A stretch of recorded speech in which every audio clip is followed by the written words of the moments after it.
Hey, good afternoon, everybody. It's Will from WC Review, and this is a real special one for me.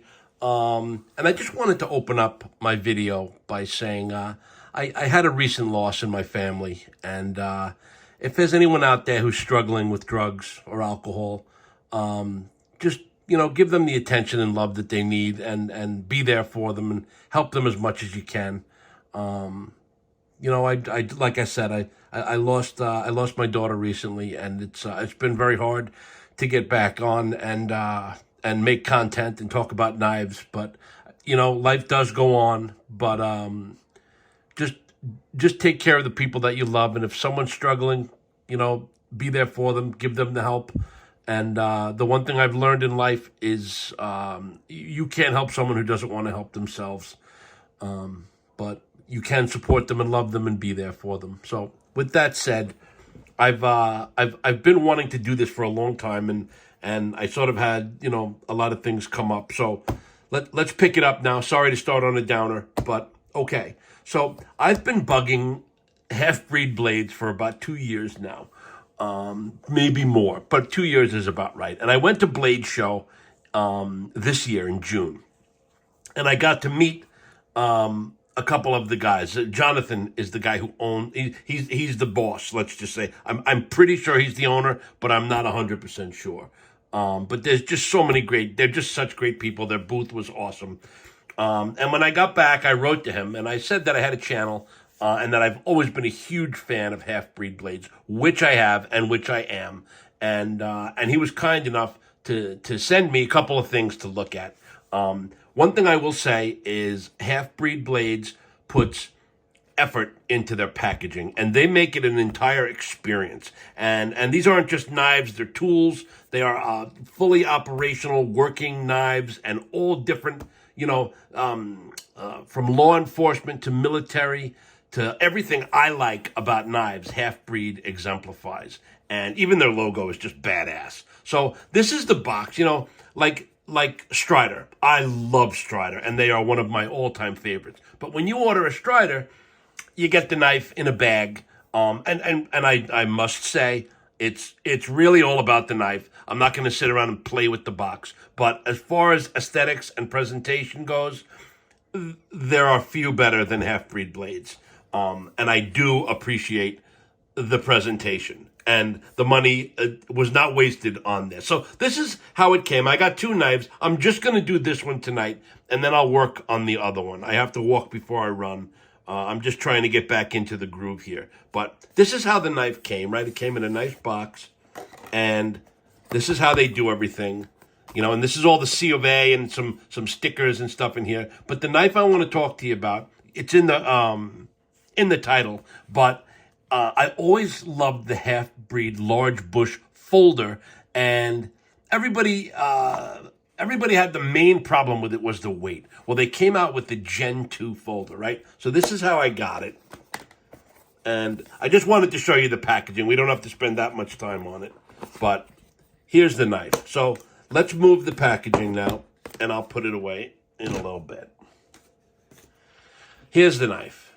Okay, first thing you look at, this is a bad mother. This is just a great knife. It's everything I loved about the large bush folder.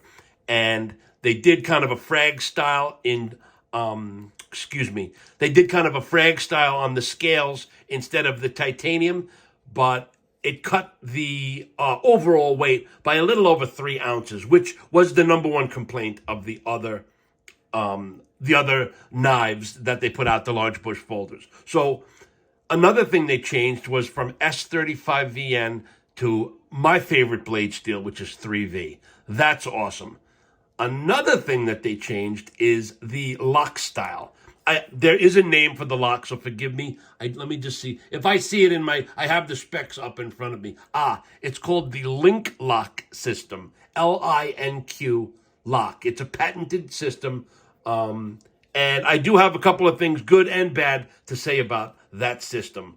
But it's sort of like the Shark Lock on the Demco, but it's a little tab right here.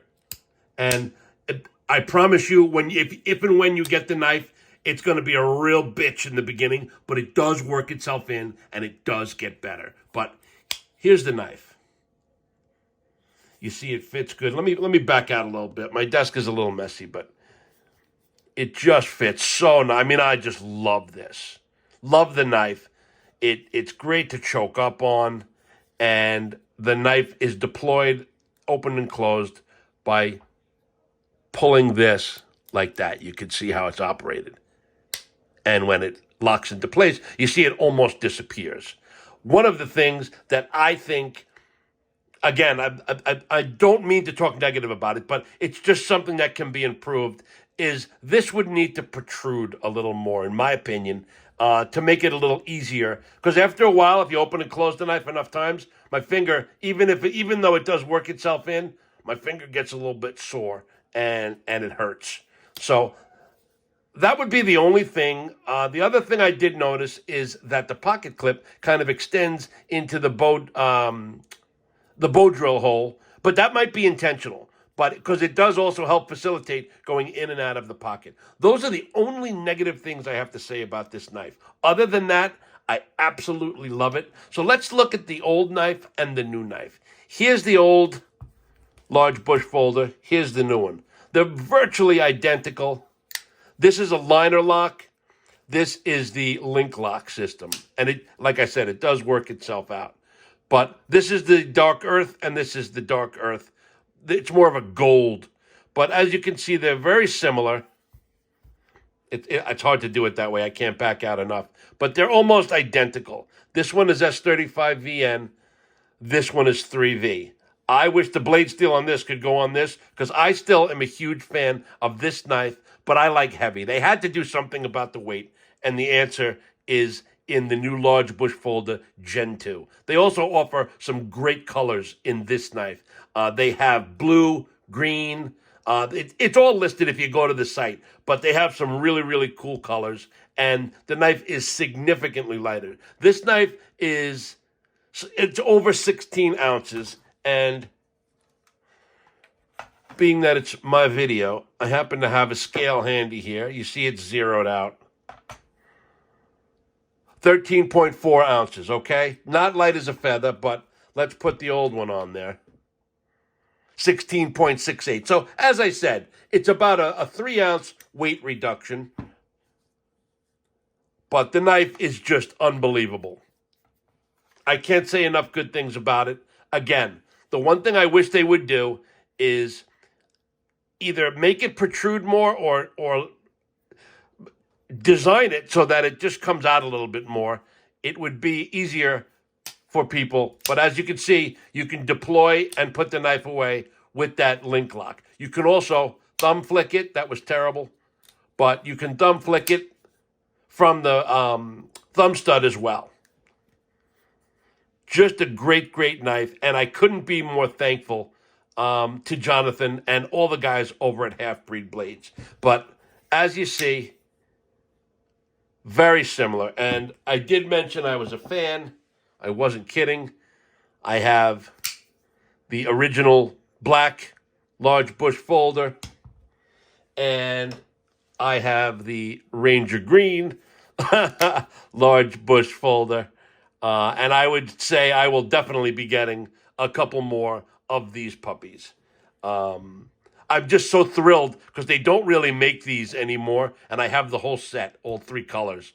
I'm very happy and proud to do that. But this is the knife, the Gen 2 folder by HALFBREED Blades. It is, what